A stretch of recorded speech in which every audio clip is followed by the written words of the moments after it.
यह है समय न्यूज नेटवर्क और आप देख रहे हैं आलमी समय। अपने खास प्रोग्राम खुली बहस के साथ हाजिर हूं मैं सैयद फैसल अली। मुल्क की दो रियासतों जम्मू और कश्मीर और झारखंड में हुए असेंबली इंतखाबात के नतीजों के बाद सियासी सरगर्मी बढ़ गई है। झारखंड में जहां बीजेपी इत्तेहाद ने काम चलाऊ अक्सरियत हासिल कर ली है, वहीं जम्मू कश्मीर में किसी को अक्सरियत नहीं मिलने से पेंच फंस कर रह गया है।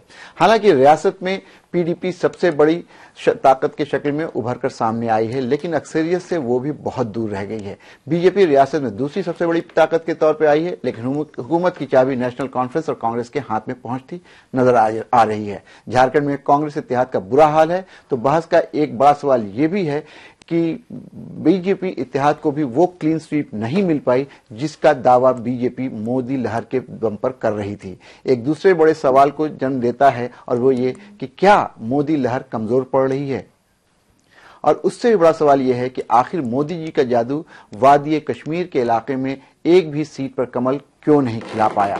इन्हीं सवालों के जवाब तलाशने के लिए आज हमारे स्टूडियो में मौजूद हैं कांग्रेस के स्पोक्समैन प्रणव झा जी, सीनियर सहाफी अजय कुमार साहब।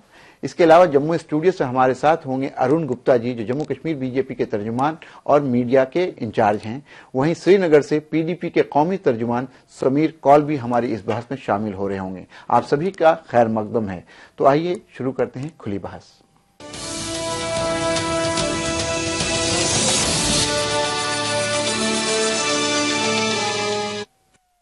अपने मेहमानों के साथ इस बहस की शुरुआत से पहले एक नजर डालते हैं झारखंड और जम्मू कश्मीर असेंबली इंतखाबात के बाद की सूरत हाल पर, जिसमें कांग्रेस की हालत तो खराब है, लेकिन मोदी लहर को भी लोग कमजोर कहने लगे हैं। पिछले दिनों कई रियासतों में हुए ज़िमनी इंतखाबात से भी इस तरह के इशारे मिले थे, लेकिन जम्मू कश्मीर और झारखंड से आए असेंबली इंतखाब में मुखालिफ वोट के कई खेमों में तकसीम होने के बावजूद बीजेपी को वो कामयाबी नहीं मिल सकी जिसका दावा पार्टी कर रही थी। झारखंड में कई रुखी मुकाबले के बावजूद बीजेपी मुश्किल से काम चलाऊ अक्सरियत तक पहुंच पाई है, तो जम्मू कश्मीर में उसका मिशन 44 पूरी तरह से नाकाम हो गया है।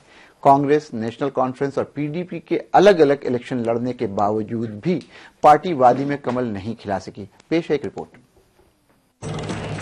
गुज़िश्ता 20 दिसंबर को खत्म हुए दो रियासतों के इंतखाबी नतायज के बाद मोदी लहर का दावा करने वालों को थोड़ी सी मायूसी हाथ लगी है। हालांकि झारखंड में बीजेपी इत्तेहाद को किसी तरह अक्सरियत तो हासिल हो गई, लेकिन उसका क्लीन स्वीप का ख्वाब पूरा नहीं हो पाया, जबकि जम्मू कश्मीर में उसे दूसरे मकाम से ही इत्मीनान करना पड़ा। हालांकि पार्टी इस सूरत हाल को भी मोदी का जादू बताने से नहीं चूकी, क्योंकि दोनों रियासतों में पार्टी ने वजीर आला का उम्मीदवार नामजद करने के बजाय वजीर आजम नरेंद्र मोदी के नाम पर ही वोट मांगे थे।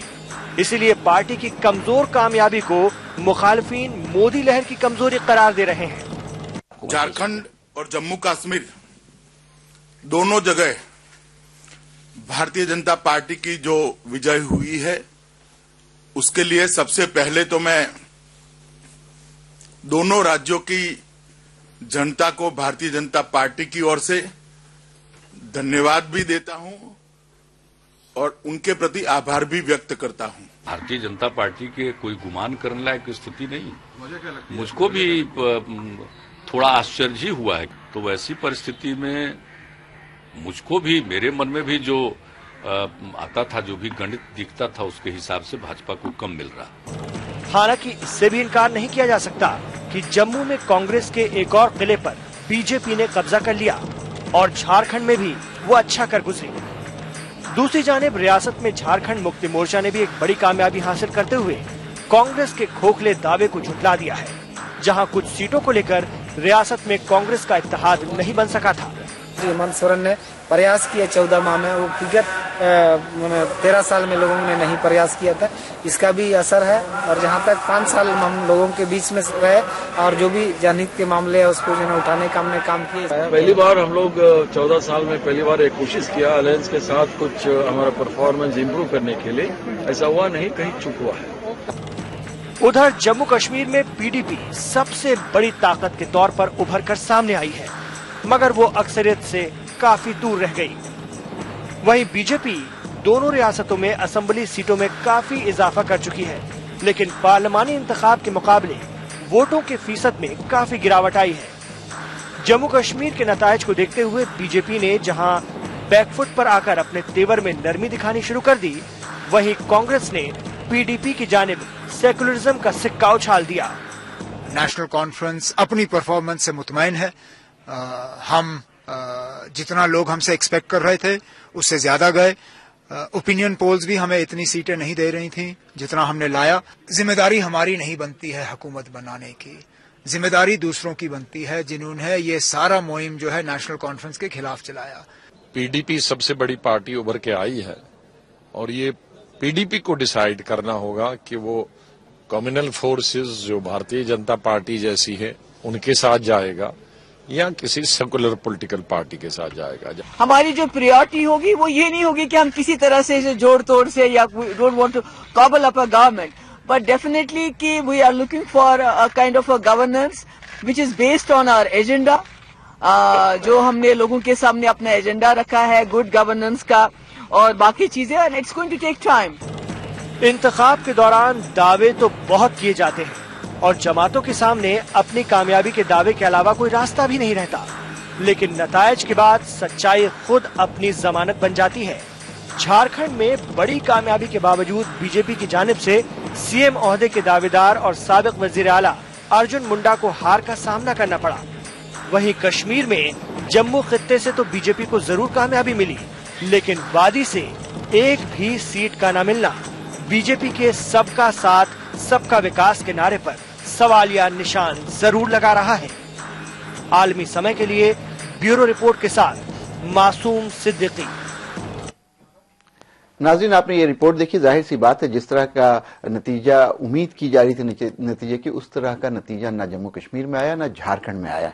लेकिन एक बात तय है कि दोनों जगह पे भारतीय जनता पार्टी सबसे बड़ी ताकत के तौर पे उभरी है। जम्मू रीजन में जाहिर सी बात पहली बार 25 सीटें लेकर के वो बहुत बड़ी ताकत बनकर के आई है और झारखंड में भी काफी अरसे के बाद जब से झारखंड कयाम में आया है तो पहली बार कोई एक स्टेबल गवर्नमेंट बनने जा रही है और इसका सेहरा कहीं ना कहीं भारतीय जनता पार्टी के सर पे बनने वाला है। हमारे साथ मौजूद हैं जम्मू कश्मीर भारतीय जनता पार्टी के स्पोक्समैन और मीडिया इंचार्ज अरुण गुप्ता जी। अरुण गुप्ता जी के पास चलते हैं सीधे और उनसे जानने की कोशिश करते हैं क्या उस नतीजे से खुश हैं। अरुण गुप्ता जी।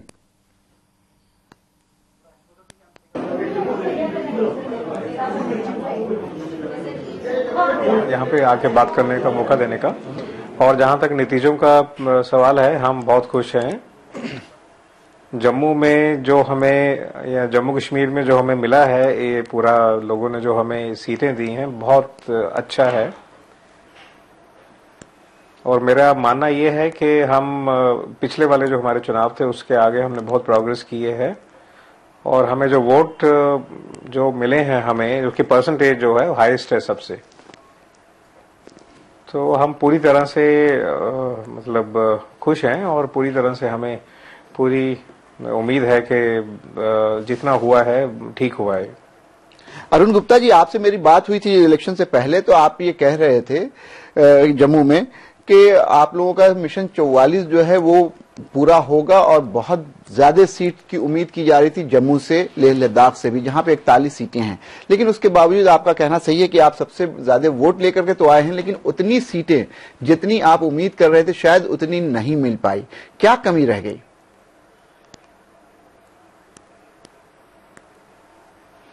अब कमी के बारे में तो मेरे से ज्यादा शायद आप लोग ज्यादा इसका अनुमान लगा सकते हैं, लेकिन जहां तक हमारा पार्टी का सवाल है हमने काफी कोशिश की है और काफी डेवलपमेंट एजेंडे को लेके हम गए हैं और बात भी की है, काफी चर्चा भी की है, काफी लोगों के बीच में गए भी हैं। ठीक है, कहीं ना कहीं कमी रह गई होगी तभी शायद लोगों ने नहीं वोट दिया। और आप देखेंगे कई सीटें ऐसी रही हैं लद्दाख में भी जहां पे काफी कम मार्जिन से हमने सीट, तो इसलिए अब कश्मीर का जहां तक सवाल है हमारी पूरी कोशिश थी, हम पहली दफा इतनी सीटों पे लड़े हैं, लेकिन जहां तक वोट का सवाल है वोट बैंक वहां हमारा बहुत ज्यादा बड़ा है और हमें उम्मीद है आगे इससे बेहतर होगा। अरुण जी, जम्मू में तो जाहिर सी बात है फिर भी आप 25 सीट ले आए, लेकिन एक चीज जो हुई और उसकी उम्मीद ये की जा रही थी कि शायद वादी में इस बार पहली बार शायद बीजेपी का खाता खुले, एक सीट कम से कम वहां से जीती जा सकती थी, लेकिन वहां आप सीट नहीं जीत पाए बल्कि वोट भी बहुत कम मिला। कैसे देखते हैं आप इसे?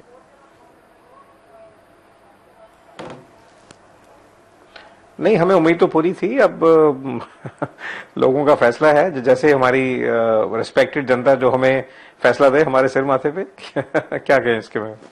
चलिए, हमारे साथ कांग्रेस के लीडर प्रणव झा जी हैं। प्रणव जी से जानने की कोशिश करते हैं। आपने अरुण गुप्ता जी को सुना, भारतीय जनता पार्टी के जम्मू कश्मीर के मीडिया प्रभारी हैं। उन्होंने कहा कि उनकी पार्टी सबसे ज्यादा वोट परसेंटेज वाली पार्टी है और नतीजे से खुश हैं, और खुश होना भी चाहिए। 25 सीट पहली बार वो लेकर के आए हैं। लेकिन उसी के दूसरी तरफ अगर हम देखें तो कांग्रेस पार्टी का परफॉर्मेंस दूसरे राज्यों में जिस तरह से हुआ उसी तरह से जम्मू कश्मीर में भी हुआ और झारखंड में भी हुआ है। कैसे देखते हैं आप? फैसल भाई, जहाँ तक कांग्रेस पार्टी की बात है तो आप ये देखें कि जब कोई पार्टी शासन में रहती है तो हम उसको कहते हैं राजनीति में कि वो एंटी इनकम्बेंसी होता है, कि जनता एक व्यक्ति जिसको मौका दिया है उसके बाद वो बदलाव चाहती है। खास करके जम्मू कश्मीर के बारे में देखें तो कांग्रेस लगातार पिछले दोनों सरकारों के साथ शासन में रही है, और झारखंड में जो चुनाव हुए वहां पे भी वो सरकार के साथ थी।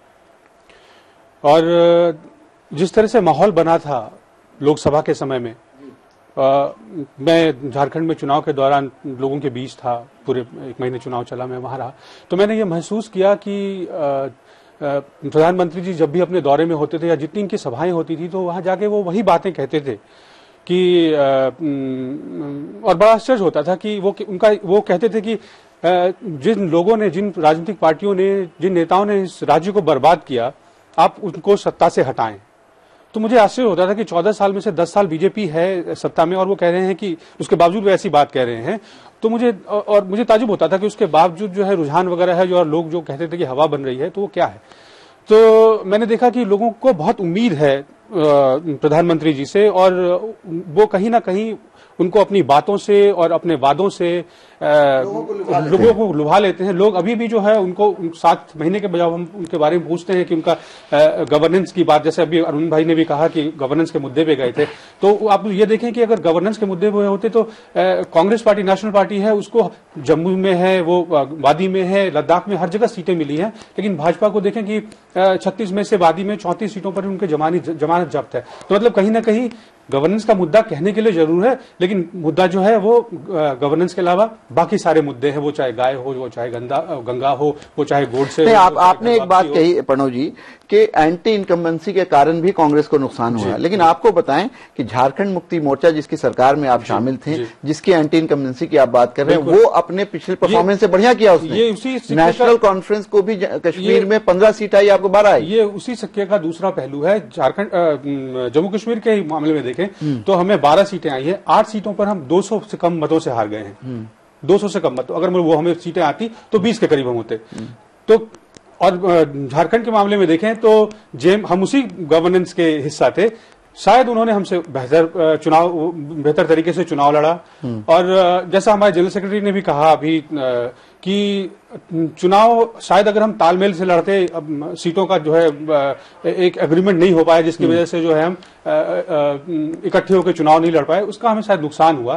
पर ये शायद एक एक्सपेरिमेंट था। इससे एक तरफ तो ठीक है, हम नुकसान हुआ है कि अब सत्ता में नहीं आए, लेकिन चुनाव जीतकर सत्ता में आना ही सब कुछ नहीं। राजनीति में सही ढंग से चुनाव लड़ना और अंततः लोगों के दिल पे शासन करना, वो ज्यादा बड़ी। चलिए, हमारे साथ स्टूडियो में मौजूद हैं अजय कुमार साहब, सीनियर सहाफी हैं। उनसे जानने की कोशिश करते हैं जो बात प्रणव झा जी कह रहे हैं और जो अरुण गुप्ता जी ने कही, दोनों बात की रोशनी में आपसे जानना चाहेंगे कि एक के बाद एक आप देखिए, जम्मू कश्मीर में भी भारतीय जनता पार्टी को वोट परसेंटेज सबसे ज्यादा है।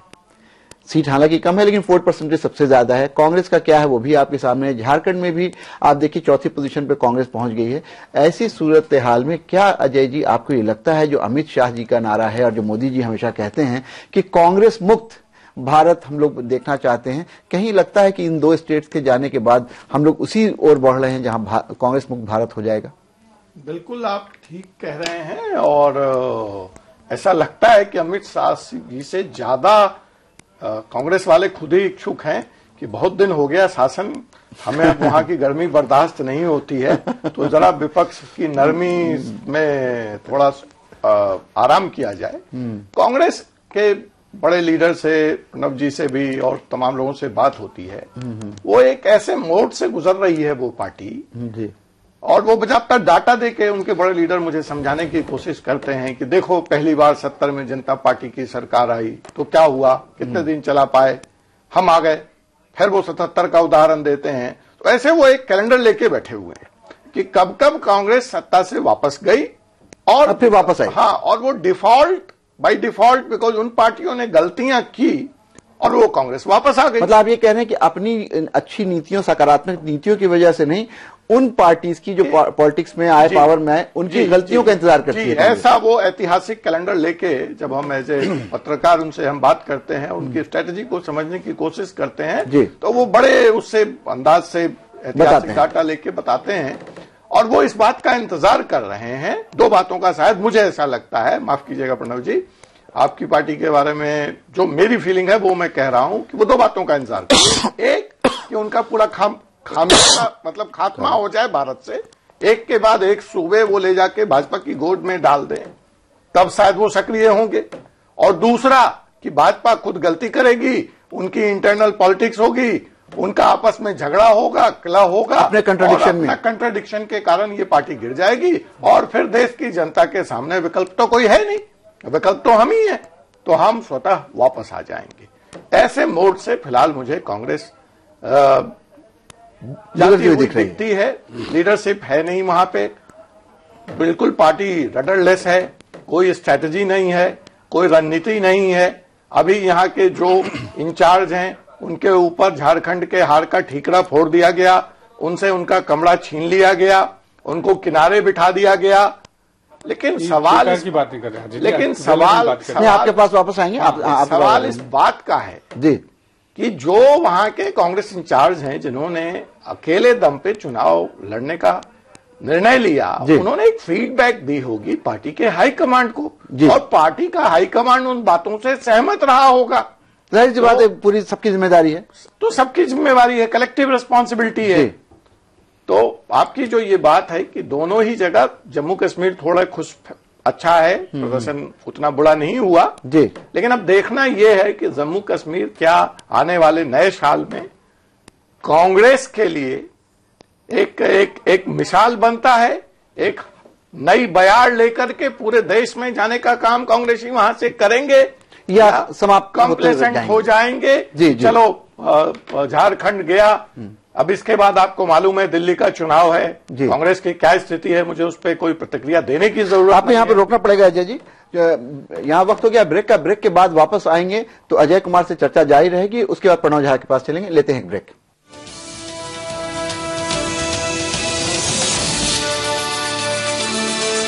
आयुर्वेदिक तेल जो बना है 16 खास आयुर्वेदिक तत्वों से, रखे मेरे बालों का ख्याल और बाल रहे लंबे, काले और घने। Kesh king, the king of hair oil. मतलबी हो जा जरा मतलबी, दुनिया की सुनता है क्यों, खुद की भी सुन ले कभी। कुछ बात गलत भी हो जाए, कुछ देर ये दिल भी खो जाए, बेफिक्र धड़कने इस तरह से चले, शोर गूंजे यहाँ से वहाँ। सूरज डूबा है यारो तो घुट नशे के मारो, रास्ते भुला दो सारे घर बार के। सूरज डूबा है यारो तो घुट नशे के मारो, गम तुम भुला दो सारे संसार के। हाय, मैं हूं शिल्पा शुक्ला और आलमी सहारा को बहुत बहुत मुबारकबाद देना चाहूंगी उनके 4 साल कंप्लीट होने के लिए, और आगे बढ़ें, तरक्की करें। मैं खुशहाल पंजाबी और मैंने सुना है कि आलमी सहारा 4 साल कंप्लीट कर चुके हैं।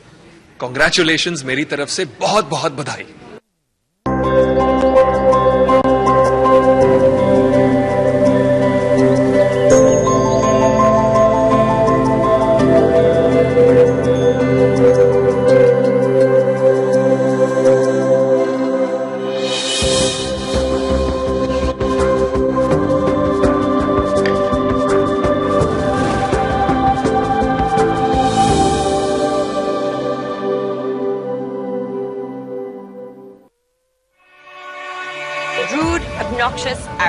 मैं अपने आप को इंट्रोड्यूस ही करने वाला था। बहुत अजीब होता, तुम्हारी तरह ही हो।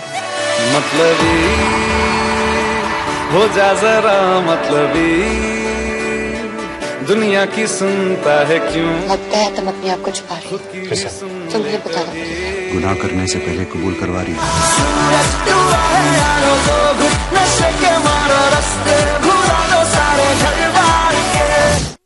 चाहे वो लव जिहाद की बात हो, चाहे वो घर वापसी या धर्मांतरण की बात हो, ये सारी चीजों का जो केंद्र बिंदु है, क्या जानबूझ के उत्तर प्रदेश को बनाया जा रहा है? उनका उत्तर प्रदेश टारगेट है। भाजपा के राष्ट्रीय अध्यक्ष ने भी कई बार ये बात को कही, गांव-गांव जाके वो इसको इशू बना रहे हैं।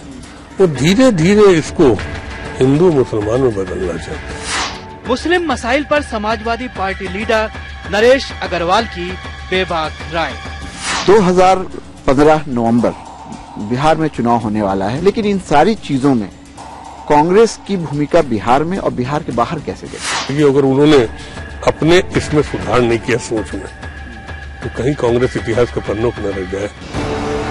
देखिए तकरार में सैयद फैसल अली के साथ इतवार की रात 8:30 बजे और पीर की दोपहर 2:30 बजे सिर्फ आलमी समय।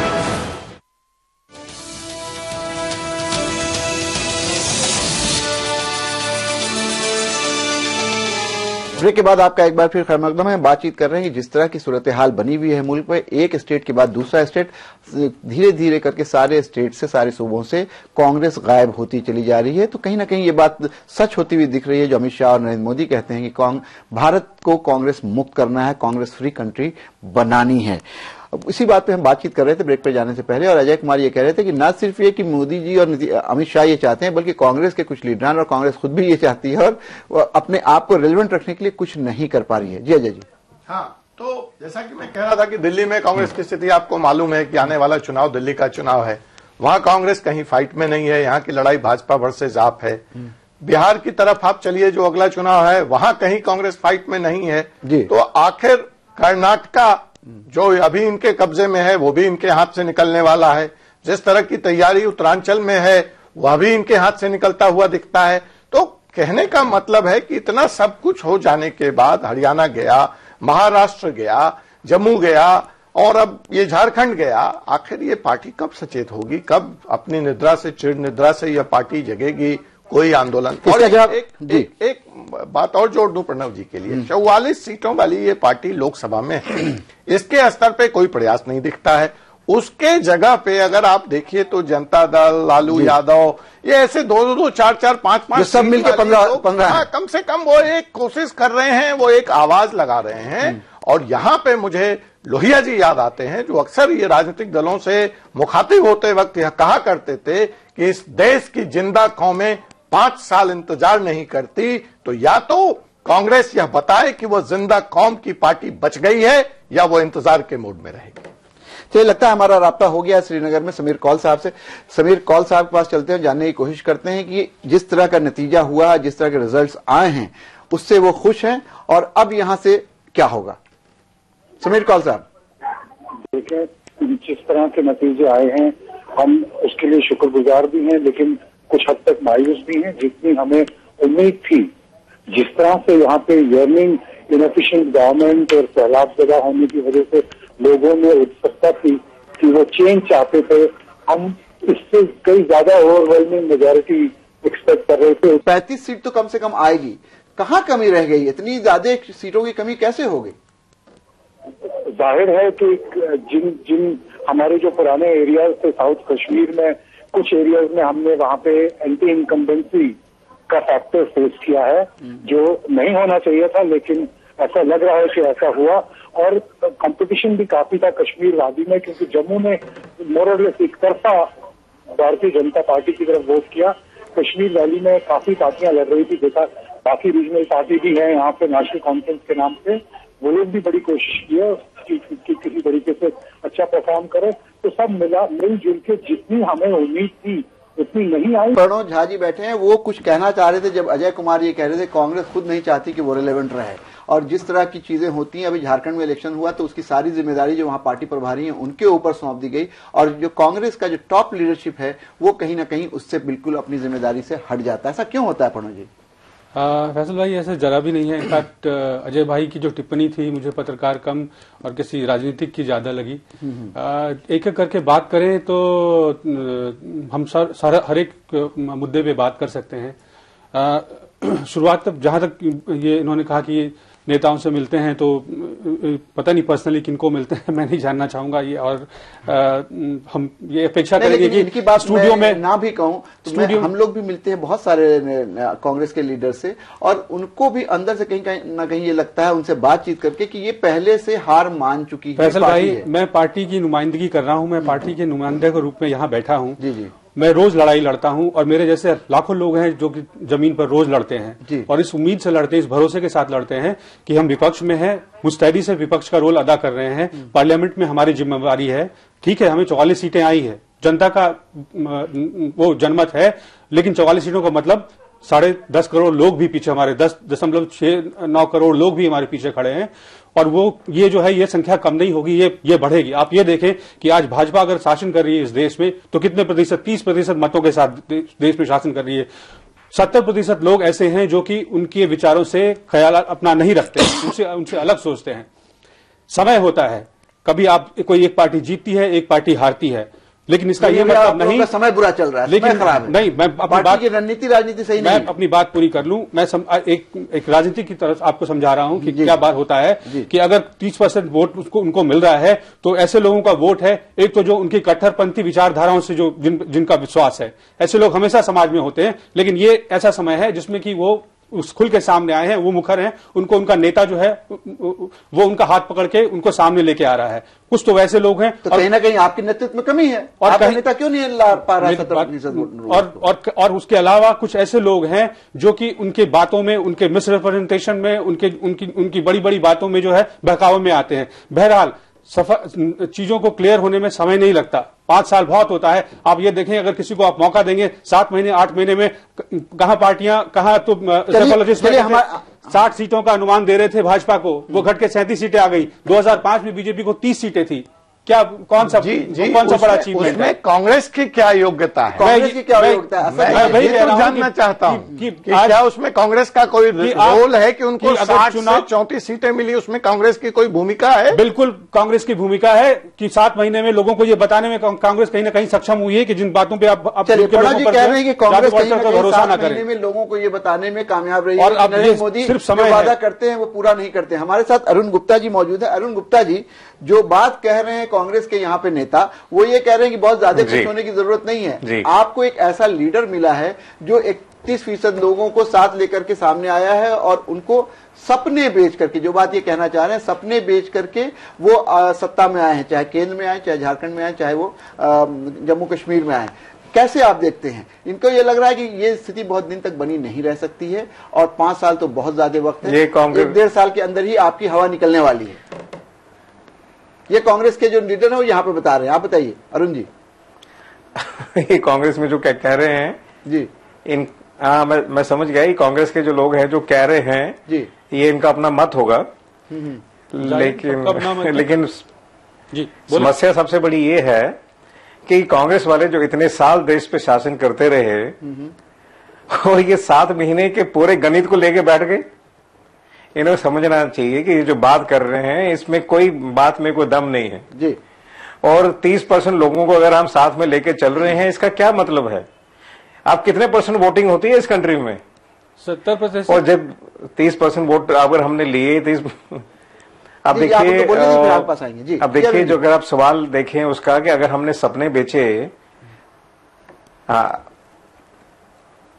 सपने बेचे और यहाँ सपने बेचने में हम माहिर हैं, या हमारे माननीय प्रधानमंत्री जी सपने बेचने में माहिर हैं, इसका मतलब हुआ कि ये लोग जो हैं इतने साल, 67 साल क्या करते रहे लोग यहाँ बैठ के? हमने 7 महीने में हमने लोगों को कम से कम ये समझाया, उनको एक स्वाभिमान की जिंदगी जीने के लिए उनको समझाया कि आपको स्वाभिमान की जिंदगी क्या होती है।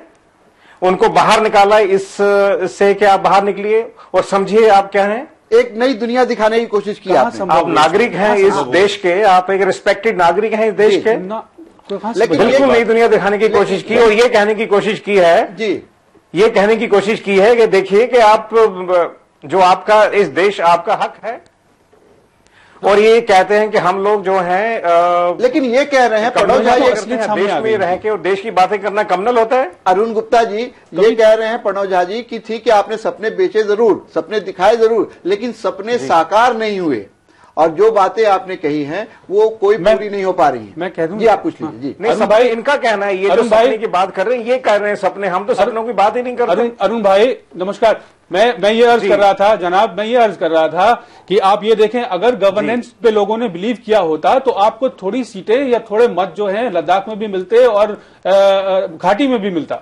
आप ऐसा नहीं हुआ। आप ये देखें कि जितने आपके विधायक चुन के आए वो सब के सब हिंदू इलाकों से आए। बिल्कुल। आप तो मैं कह रहा हूं कहीं ना कहीं ये मैं इस बात की तरफ इंगित कर रहा था कि ये जो चुनाव है ये गवर्नेंस का चुनाव नहीं है, ये सीधा चुनाव नहीं है, पोलराइजेशन का चुनाव है। ये कह रहे हैं कि ये अलग तरह का चुनाव है, ये बहुत दिन नहीं चलेगा, ये अलग मिट्टी का देश है। हिंदू नहीं है। एक मिनट अरुण जी बात कर रहे हैं। किसने कहा कि कश्मीर में जी बोलिए अरुण जी, ये आपको किसने कहा कि लद्दाख में हिंदू नहीं है, कश्मीर में हिंदू नहीं है?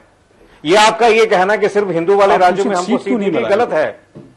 ठीक है, जम्मू में हमें पूरी सीट मिली, ये एक अलग विषय हो सकता है। हाँ लेकिन इनका दावा, इनका कहना ये है, वही में अलग चर्चा करेंगे, लेकिन आपका ये कहना कि सिर्फ हिंदू जगह में हमें मिले गलत है ये। जी जी जी जी नहीं, मैं तो एक ही बात कह रहा हूं कि अगर वहां पे सिर्फ हिंदुओं ने वोट दिया तो झारखंड में क्या हो गया? झारखंड में क्यों नहीं कांग्रेस? मालूम कि लद्दाख में भी हिंदू रहते हैं, कश्मीर में भी हिंदू रहते हैं, तो हम ये बात कर रहे हैं। नहीं ये कहना है हिंदू और मुस्लिम की बात ये कहना चाह रहे हैं कि बीजेपी पोलराइज करके वोट लेने में सक्षम रही, लेकिन अजय कुमार साहब का ये कहना है कि अगर मान भी लिया जाए कि कश्मीर में जम्मू में पोलराइजेशन हुआ तो फिर भारतीय जनता पार्टी को झारखंड में जीत कैसे मिली? वहां हरियाणा में क्या हुआ, महाराष्ट्र में क्या हुआ, दिल्ली में क्या होने जा रहा है? यहाँ कौन सी पोलराइजेशन की पॉलिटिक्स चल रही है? नहीं, हम पोलराइजेशन और पॉलिटिक्स की बात नहीं कर रहे हैं, बात तो कांग्रेस के अस्तित्व की कर रहे थे। और हमने ये कहा कि जो ये यात्रा है भाजपा की जीत की, ये बहुत लंबा नहीं चलने वाला। बिल्कुल डेवलपमेंट की बात और कांग्रेस अपने विपक्ष के रोल में है, हम करेंगे डेवलपमेंट। चलिए देखिए 60 साल की आपकी यात्रा नहीं चली तो अभी तो उनकी यात्रा ही 7 महीने की है। क्या चलेगी और कब तक चलेगी? 60 साल की 60 साल की आपकी यात्रा नहीं रही तो उनकी यात्रा 129 सालों की है, प्रारंभ भी नहीं हुई। हमारी यात्रा 129 सालों की है। तो अगर 129 साल की पार्टी का ये हाल है, 129 साल की आपकी पार्टी, 60 साल आपने राज किया, उसके बाद ये हालत उन्हें तो अभी 7 महीना हुआ है। तो अब मेरा सवाल सुन लीजिए कि कहीं ज्यादती नहीं कर रहे हैं हम लोग कि 7 महीने में ही भारतीय जनता पार्टी से नतीजों की उम्मीद कर रहे हैं? नहीं, थोड़ा समय और तो दिया जा सकता है। बिल्कुल, क्यों नहीं, 5 साल का मैंडेट है। 5 साल का मैंडेट है। हमारा तो काम है इनको कि हर सचेत करना है इनको विपक्ष के रूप में। इनको जिन जनता ने इनको वोट दिया है उनके उसी विपक्ष में उसी जनता ने वोट चले विपक्ष के रोल के लिए। एक बात और कह दूं, वास्तव में मैं इस लोकतांत्रिक इनकी जो सोच है प्रणव भाई की और कांग्रेस की, उसको मैं सलाम करता हूं कि 5 साल उनको शासन करने देंगे और एक एक स्टेट भी उनको देते जाएंगे। आप यहीं बैठे हैं, हम भी बैठे हैं, देखेंगे भविष्य है अभी। चलिए लेकिन अरुण गुप्ता जी, यहां तक तो गाड़ी आपकी आ गई, आपको बहुत ज्यादा मत भी मिले। रोज सुबह ये उठते हैं तो सबसे पहले सचेत करते हैं हमें। चलिए सचेतक भी होना जरूरी है। सचेत है तब तो ये हालत, डेमोक्रेसी में, जमहूरियत में ऑपोजिशन नहीं होगी तब तो जाहिर सी बात है सब कुछ बेलगाम हो जाएगा। वो अपना काम कर रहे हैं। लेकिन आपसे मैं ये जानना चाह रहा हूं अरुण गुप्ता जी कि यहां तक तो आ गई बात, नहीं ऑपोजिशन होनी चाहिए, करें जो ऑपोजिशन करनी है। आप प्रधानमंत्री कहां विश्वास करते हैं इस बात पे? चलिए हम बहस कर रहे हैं कि जम्मू कश्मीर में अब सरकार कैसे बनेगी। यहां तक तो आ गए, आप राष्ट्रवादी पार्टी हैं, आपने नेशनलिज्म के नाम पे वोट लिया, आपको वोट मिल गया, आप 25 सीटें लेके आ गए, लेकिन कहीं ना कहीं 44 से काफी दूर है। दूसरी पार्टी है जो सेपरेटिस्ट के काफी करीब मानी जाती है, पीडीपी, वो भी अच्छी खासी सीट लेकर के आ गई लेकिन अक्सरियत से दूर है। ऐसी सूरत हाल में वहां पे सरकार बनेगी या नहीं बनेगी, या वहां पे गवर्नेंस रूल होगा, प्रेसिडेंट रूल होगा, क्या होगा अरुण गुप्ता? देखिए जी, हमें जो मैंडेट मिला है उसके हिसाब से तो हमें सरकार बनानी ही है। अब रही बात सरकार हम कैसे बनाएंगे और सरकार को, उसके बारे में बातचीत चल रही है और हमारा लोगों का जम्मू कश्मीर में बड़ा क्लियर मत है कि हमें सरकार बनानी है, डेवलपमेंट की तरफ जाना है। डेवलपमेंट बिल्कुल नहीं हुई जम्मू कश्मीर में, डेवलपमेंट के बेस पे हमें जाना ही है आगे। अब सरकार कैसे बनेगी वो आप भी देखेंगे, हम भी देखेंगे कुछ दिनों में, जो आने वाले दिन है। बातचीत हमारी चल रही है, अगर हम कॉमन मिनिमम प्रोग्राम पे बात कर रहे हैं, कर सकते हैं तो चलेंगे। नहीं, लेकिन फिर एक चीज आपसे मेरा मन कर रहा है कि आपसे पूछा जाए ये बात कि भारतीय जनता पार्टी जो हमेशा ये कहती है कि पार्टी विद अ डिफरेंस है और नेशनलिज्म की बात करती है, क्या ये उचित होगा या क्या ये आपकी पार्टी में की जो फिलॉसफी और आइडियोलॉजी है उसमें कहीं ना कहीं थोड़ी सी भटकाव नहीं है कि आप जाकर के पीडीपी के साथ हाथ मिलाइए और सरकार बनाइए या कुछ जोड़ तोड़ करके सरकार बनाए भारतीय जनता पार्टी? नहीं, ऐसा नहीं है। नहीं, ऐसा नहीं। देखिए हम दौड़ जोड़ करने में विश्वास ही नहीं करते, हम इस तरह की बात ही नहीं करते। हम सिर्फ ये कह रहे हैं हमें मैंडेट मिला है, मैंडेट के हिसाब से हमें लोगों ने कहा है कि हमें गवर्नेंस करनी है, डेवलपमेंट के बेस पे हमें मैंडेट मिला है। हम लोगों को निराश नहीं करना चाहते। एक डेवलपमेंट की जरूरत है जम्मू कश्मीर में, बहुत भारी जरूरत है। इतने सालों में जम्मू कश्मीर में बिल्कुल डेवलपमेंट नहीं हुआ, पूछ नहीं पाए मैं, तो उसको देखते हुए हम एक रास्ता ढूंढने की कोशिश कर रहे हैं। अगर हमें लगता है कि हमारे सिद्धांतों के हिसाब से, हमारे हिसाब से अगर कोई चल सकता है तो हम चलने की कोशिश करेंगे। मतलब सैद्धांतिक रूप से ऑन प्रिंसिपल आपको पीडीपी के साथ जाने में कोई दुश्वारी नहीं है? नहीं, मैं ऐसा नहीं कहना चाहूंगा कि दुश्वारी है या नहीं, पर मैं सिर्फ ये चाहूंगा कि अगर हम डेवलपमेंट की बात कर रहे हैं और अगर हम डेवलपमेंट के बारे में अगर कोई साथी हमारे साथ जुड़ना चाहे तो हमारी विचारधारा से बात करके हम डेवलपमेंट के बाद वो भी कर रहे हैं तो चलेंगे, इकट्ठे चलेंगे। चलिए, हमारे साथ पीडीपी के स्पोक्समैन समीर कौल साहब भी हैं। समीर कौल साहब के पास चलते हैं और जानने की कोशिश करते हैं। समीर कौल साहब, आप लोगों ने एक दूसरे के खिलाफ इलेक्शन लड़ा, जाहिर सी बात है आप दोनों की जो विचारधारा है, आप दोनों की जो सोच है, भारतीय जनता पार्टी और पीडीपी दोनों की बिल्कुल ही अलग है। ऐसी सूरत हाल में पीडीपी और बीजेपी का साथ आना कैसा दिखता है आपको? मैं आपका थोड़ा सा कहीं ना कहीं आपका जो अंडरस्टैंडिंग है उसको ठीक करूं। पीडीपी पार्टी सेपरेटिस्ट के करीब है, ऐसा तो पहली बार सुनने में मिल रहा है मेरे को, और थोड़ी हंसी भी आ रही है इस बात पे।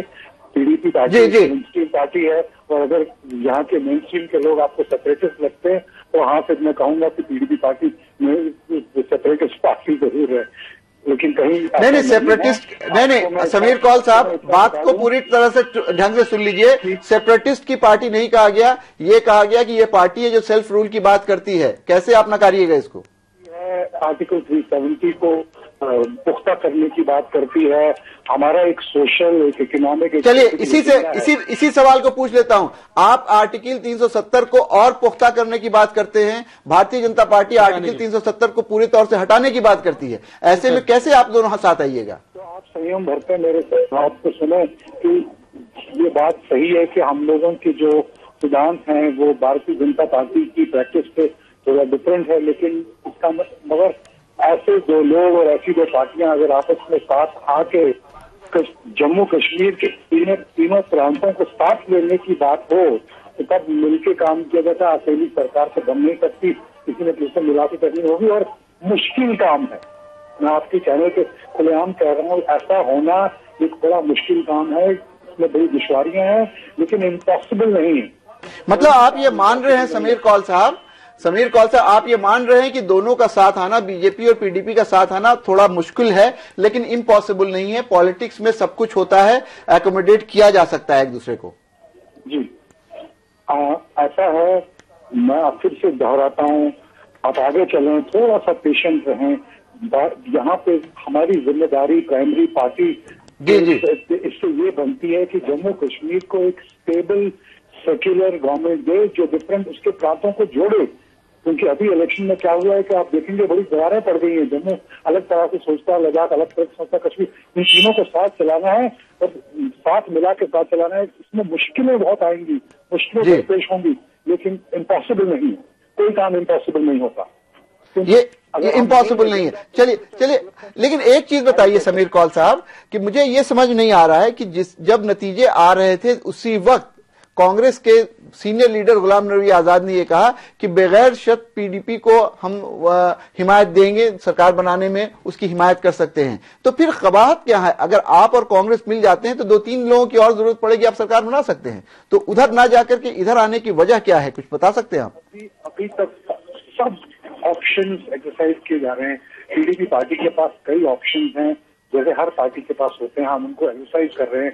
अभी कोई बात तय नहीं है। अभी आपस में पार्टी में हम लोग अभी बात कर रहे हैं कि हमें क्या करना चाहिए, क्या उचित रहेगा, बस इतनी बात हुई है। अभी इसके अलावा अभी कुछ नहीं हुआ।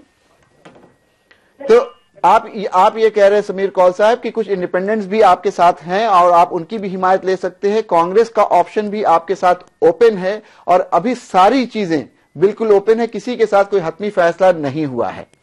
बिल्कुल। आपसे जानना चाहेंगे पंकज जी, आपने बात सुनी समीर कौल साहब की, नेशनल स्पोक्समैन है पीडीपी पार्टी के। वो ये कह रहे हैं कि इसमें कोई परेशानी नहीं है कि बीजेपी और पीडीपी भी साथ आए। हालांकि उन्होंने कहा कि 370 पे हम उसको और मुस्तहकम करना चाहते हैं और मजबूत करना चाहते हैं, और बड़े ताज्जुब की बात है कि भारतीय जनता पार्टी जो उसको हटाना चाहती है वो दोनों साथ मिलने को तैयार है, लेकिन आपके साथ कोई मिलने को तैयार नहीं है। क्या कहिएगा? आपने तो सवाल का रुख मोड़ दिया। मैं तो आश्चर्य से दोनों की बातें सुन रहा था, सबसे पहले अरुण भाई की और बाद में समीर भाई की। प्रश्न तो सबसे पहले ये है हमारी संस्कृति में, भारतीय संस्कृति में, कि प्राण जाए पर वचन ना जाए, और कि भाजपा कैसे कह सकती है, किस नैतिकता के आधार पर कि हमारे विकल्प खुले हैं। एक तरफ वो बाप बेटे की पार्टी है और दूसरी तरफ बाप बेटी की पार्टी है, वही जिनको उन्होंने पानी पी पी के कोसा। और किस राजनीतिक आधार पर ये सरकार बनाने का दावा कर रहे हैं? सबसे बड़ी पार्टी पीडीपी है, उसका हक है। उसको वो कह रहे हैं कि उनके साथ 3 एमएलए और हैं, इंडिपेंडेंट एमएलए उनके साथ और हैं। उनके साथ चुनाव तो नहीं लड़ा ना, तो गवर्नर जो पहले अगर कॉल करेंगे तो सबसे पहले सबसे बड़ी पार्टी के रूप में पीडीपी दावा करने में तो कोई बात नहीं है, गवर्नर का कॉल होगा। ये पीडीपी का प्रेरोगेटिव है कि वो किसके साथ सरकार बनाती है। आज इस अखबार में पढ़ रहा था मैं कि National Conference as well as PDP के दोनों के एमएलए जो हैं अनकंफर्टेबल हैं बीजेपी के साथ अलायंस करने में, क्योंकि दोनों का जो वोटर बेस है वो अलग तरह के। लेकिन उसके बावजूद नेशनल कॉन्फ्रेंस के लीडर आकर के भाजपा के लीडर से मिल रहे हैं। मैं किसी से बात कर रहा था कश्मीर में, तो कह रहे थे कि भाई ये तो पानी और तेल के मिलान जैसा है। ने आकर के मुलाकात की अमित शाह से और दूसरे लीडर से कि तुम और नेशनल पार्टी है बीजेपी, सिद्धांत की बात है। मैं कुछ कहना नहीं चाहूंगा, हमारा कोई रोल नहीं है इसमें। देखना चाहूंगा कि क्या कौन सा रुख या अख्तियार करते हैं। राजू, यहाँ पे वक्त हो गया ब्रेक का। ब्रेक के बाद वापस आएंगे तो ये जानने की कोशिश करेंगे क्या सियासत में सब जायज है। लेते हैं ब्रेक।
मुझे खुशी है कि आलमी समय ने 4 साल पूरे कर लिए और मुशाहिदीन के नज़र में आलमी समय का बहुत ज़्यादा असर है और मकबूलियत है।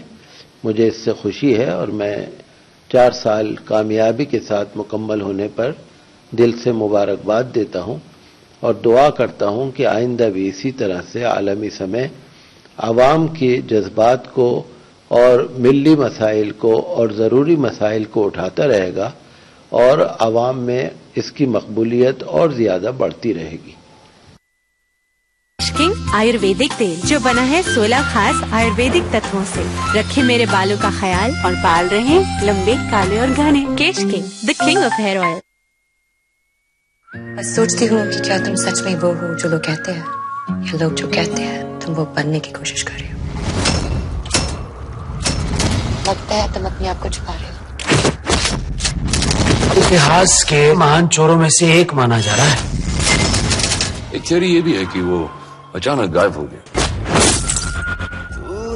हम इंसान हमेशा किसी और की जिंदगी चुरा के जीना चाहते हैं, ये फितरत है हमारी, और मैं तो हुई चोर। आलमी सहारा चैनल को 4 साल कंप्लीट करने के लिए मैं उनको हार्दिक शुभकामनाएं देता हूं and I wish them all the best. आलमी सहारा के साथ 4 साल पूरे हो गए, so very hearty congratulations for that.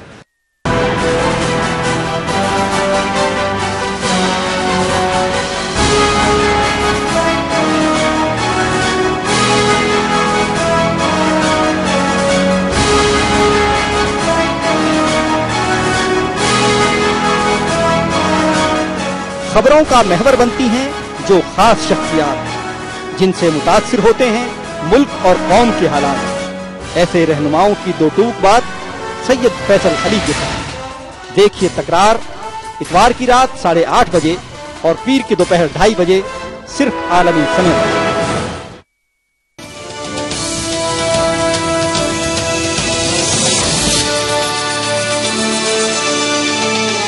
Break में जाने से पहले हम बात कर रहे थे और प्रणव झा जी कह रहे थे कि ये देखने वाली बात होगी, बड़ी दिलचस्प बात होगी कि कैसे पीडीपी और बीजेपी साथ आती है। हम फिर चलते हैं पीडीपी के स्पोक्समैन समीर कौल साहब के पास और जानने की कोशिश करते हैं कि आखिर क्या मजबूरी है कि वो स्टेट के डेवलपमेंट की बात है या सेंटर में चूंकि बीजेपी की सरकार है और चाहते हैं कि उसके साथ मिलजुल करके काम करके जो वादे किए गए हैं आवाम से उसको पूरे करने की बात है, या कोई और बात है जिसकी वजह से पीडीपी आज भी बीजेपी की तरफ देख रही है। समीर कौल साहब देखिए, जैसे मैं वाजे कर देना चाहता हूं कि अभी हम उस स्टेज पे हैं कि हम आपस में अपनी पार्टी में डेलिब्रेशन कर रहे हैं और ये पता करने की कोशिश कर रहे हैं कि लोग क्या चाहते हैं और हमारे पार्टी के लोग क्या चाहते हैं और क्या उचित रहेगा।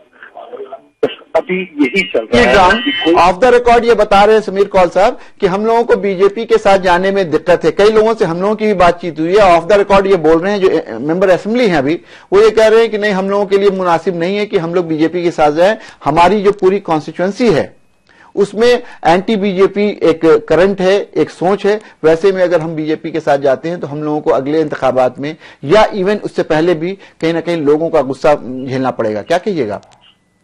जाहिर है कि ये उनका कहना अपनी जगह में सही भी हो सकता है। यही कंसिडरेशन नहीं है, और भी कंसिडरेशन है जिनकी आपने पहले बात की कि डिफरेंट जो जम्मू कश्मीर के प्रांत है अलग अलग चीज चाहते हैं। तो ये कितना नॉन सीरियस और इतना आसान मसला नहीं है, काफी गंभीर मसला है जिसके बारे में हम अभी पार्टी में सोच विचार कर रहे हैं। तो आप ये कह रहे हैं समीर कौल साहब कि ये बहुत आसान नहीं है। हमारे साथ अरुण गुप्ता जी भी बने हुए हैं। अरुण गुप्ता जी के पास चलते हैं और उनसे जानने की कोशिश करते हैं कि अगर उनसे स्ट्रेट ये पूछा जाए कि फर्स्ट प्रेफरेंस किस पार्टी को देंगे, वो नेशनल कॉन्फ्रेंस या पीडीपी?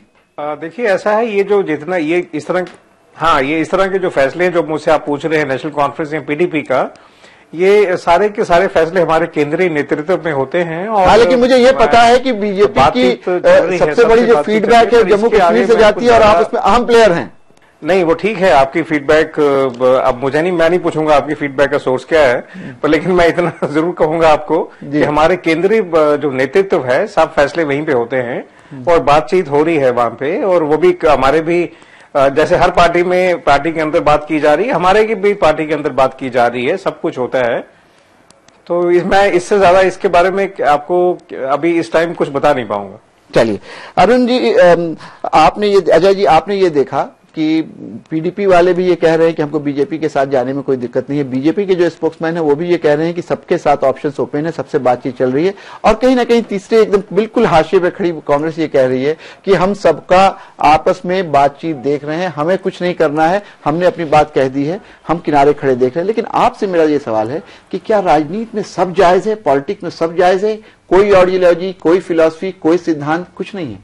देखिए, ये बात मैं बार बार आपके इस कई डिस्कशंस में चुनाव पूर्व भी कह चुका हूं कि जो इंडियन पॉलिटिक्स है उसकी धारा मुड़ रही है और अब ये आइडियोलॉजी बेस्ड होकर ना पर्सनालिटी कल्ट और पर्सनालिटी बेस्ड पॉलिटिक्स की तरफ बढ़ रही है। तो एक तरह से जो जम्मू कश्मीर की ये जो अभी डायलेमा है और कांग्रेस का है, मैं जरा अलग एनालिसिस करना चाहूंगा पहले इस एनालिसिस को, नंबर्स जो भी भाजपा को खुश होने के लिए। लेकिन मैं वास्तव में यह मानता हूं कि अगर इस चुनाव में देखा जाए तो सीट की संख्या से नहीं, ये भाजपा की हार है और ये पीडीपी की हार है। वो सारी परिस्थितियां पीडीपी के लिए माकूल बनती थीं, अफजल गुरु का मसला, फ्लड का मसला, इसके बावजूद आप कंप्लीट मेजॉरिटी लेकर के, स्पष्ट बहुमत लेकर के सामने नहीं आ पाए। तो ये कहीं ना कहीं जो घाटी की सोच है वो बदल रही है, उसकी तरफ ये मैंडेट इंगित कर रहा है। और वही बात भाजपा पे लागू होती है कि आपने इतने प्रयास कर लिए, आपके लिए भी मौका इतना अच्छा था, 44+ का स्लोगन दिया, सेंटर में आपकी हुकूमत थी, इतने रिसोर्सेज लगाए, प्राइम मिनिस्टर्स का इतना दावा हुआ, लेकिन आप भी अपने 44+ के नतीजे पर नहीं पहुंच पाए। जहां तक कांग्रेस के जानिब से अगर मैं इसका एनालिसिस करना चाहूं तो it is may be numbers they have gained, वो उनको संतोष दे रहा है और उनका वो रणनीति जो स्ट्रेटेजी है अलग हो जाना चुनाव से पर वो उनको पे करता हुआ दिख रहा है, but it is a loss of credibility for them. आज आप पीडीपी ने आपको स्पष्ट पार्टनर क्यों नहीं ले लिया, क्यों वो भाजपा की तरफ देख रही है?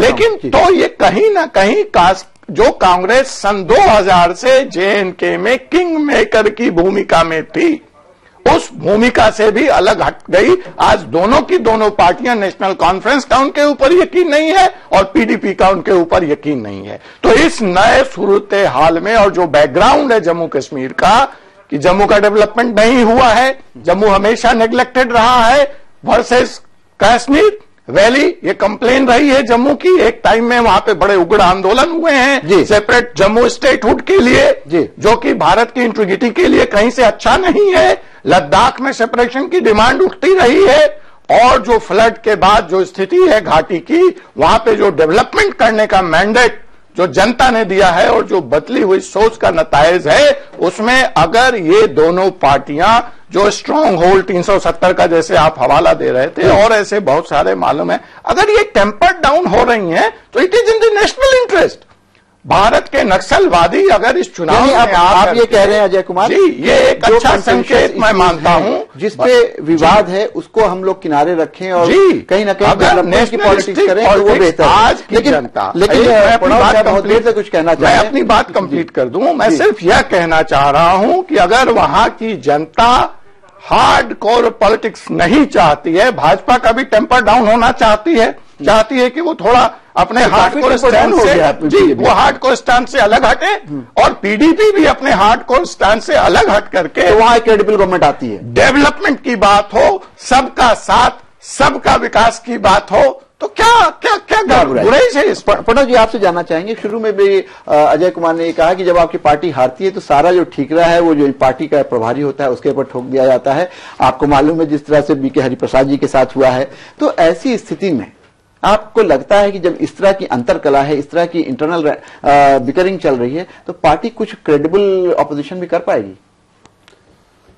मैं अपने मित्र अजय जी से कहूंगा कि वो जो है अपनी संगति क्रेडिबल लोगों के साथ करें, पता नहीं सोच इनके क्या है। पर जहां तक हमारे जनरल सेक्रेटरी जी का सवाल है कि उनका कमरा जो है वो चुनाव से पहले, चूंकि चुनाव के नतीजे आने के बाद उनको कमरे से बाहर नहीं किया गया, नहीं कमरे से बाहर नहीं किया गया, वो दूसरी जगह दिया गया क्योंकि उस जगह पे दिल्ली का चुनाव है, वो बाहर का कमरा है, तो वहां पे पीसी चाकू जी को वहां जगह दी गई है दिल्ली के चुनाव को देखते हुए। तो इस वजह से जो है वो थोड़ा सा वो था और चुनाव का ठीकरा नहीं तोड़ा जाता हार का। लोग अपनी जिम्मेवारी, अगर मैं किसी चुनाव का नेतृत्व कर रहा हूं तो मेरी ये नैतिक जिम्मेवारी है, या हार या जीत जो भी है, मैं सामने खड़े होकर और मैं उसकी जिम्मेवारी स्वीकार करूं। उन्होंने भी वही कहा, उन्होंने बहुत स्पष्ट शब्दों में कहा कि उनसे आकलन में गलती हुई और आकलन में गलती मैं चश्मदीद हूं हर एक नहीं, लेकिन गलती एक के बाद एक गलती का सिलसिला जारी है। मैं एक ही बारे में बात करूं, चश्मदीद हूं मैं झारखंड के बारे में कि जब अलायंस का बात हो रहा था तो अलायंस में वहां लोकल जो लीडर हैं जिनके नेतृत्व में चुनाव लड़ा जा रहा है उनके ऊपर ये छोड़ा जाता है कि वो कैसे तय करते हैं उनके कि वो कैसे अच्छा प्रदर्शन कर पाएंगे। और वहां के अध्यक्ष ने कहा कि हम अकेले चुनाव लड़के अच्छा प्रदर्शन करेंगे, उसके बाद यहाँ के लोगों के पास कोई उपाय नहीं है। इसी तरह की बात प्रणव झा जी महाराष्ट्र में भी कही गई, इसी तरह की बात यही चीज जम्मू कश्मीर में हुई है। और मुझे लगता है कि अगर यही स्थिति बनी रही तो बिहार और उत्तर प्रदेश और बंगाल में भी इसी तरह की स्थिति होगी। और धीरे धीरे जो अमित शाह जी कह रहे हैं और जो नरेंद्र मोदी जी कह रहे हैं शायद कहीं ना कहीं उस तरफ जाएगा। लेकिन एक चीज मैं ये कहना चाहूंगा कि जो बात यहाँ पे अजय कुमार ने कही वो बहुत अहम बात कही कि अगर भारतीय जनता पार्टी अपने को टेम्पर को थोड़ा डाउन करती है, पीडीपी कहीं ना कहीं अपनी बात से थोड़ा सा नीचे आती है, तो वहां पे एक अस्थायी सरकार बन सकती है। हम तमाम मेहमान का शुक्रिया अदा करेंगे। खुली बहस में फिलहाल इतना ही। आप आलमी समय को इंटरनेट पर भी देख सकते हैं, लॉग ऑन करें समयlive.com। फिलहाल हमें इजाजत दीजिए और आप देखते रहिए आलमी समय।